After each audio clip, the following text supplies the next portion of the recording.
We have to understand there's a couple key things you have to understand. You were born with two yuds. Animals were born with one yud. That means we were born with a yetzer tov and a yetzer hara in our mind constantly. So you have to realize which thoughts are coming from the yetzer tov and which thoughts are coming from the evil inclination. You got to get this right. You have to understand that. You were born with two yuds. Yetzer tov is when you think positively, when you're thinking things you want to think about, when you focus on things you want to focus on. The yetzer hara is going to show you what's wrong with your life. The yetzer tov is going to show you what's good with your life. So these two things you have to understand. This is in Parshas Bereshit. Right off the bat, Hashem's telling you, by the way, He has to give you this challenge. Otherwise, everybody wins. If everybody doesn't have a yetzer hara, then everybody wins. What's the purpose of creation? If everybody can think positively. But the reward comes when you fight your negative thoughts. When you fight, when you define them, when you question them. You understand? People think they are their thoughts. I can think right now that I'm in Hawaii. Am I in Hawaii?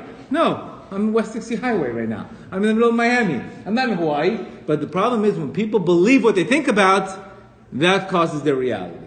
You understand? Tools, your brain uses tools tools are electromagnetic impulses. They're not you.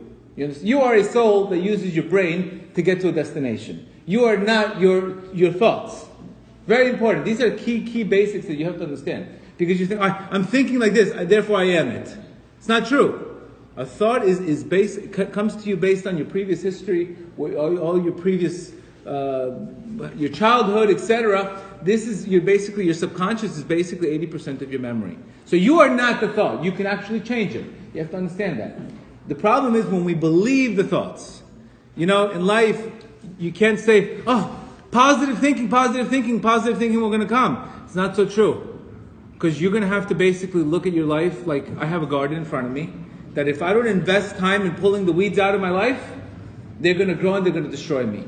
Weeds don't need any motivation to grow. We know when you have a weed, it's going to grow in a crack, it's going to grow in a window, it's going to grow wherever it wants to. Weeds don't need. So our job is to be mindful. Oh, by the way, I have a weed in my garden. I have to take it out. If I don't take that weed out, guess what's going to happen? It's going to overtake all the garden. It's going to take my whole mind. So our job is to be mindful to realize, wow, I have weeds in my garden.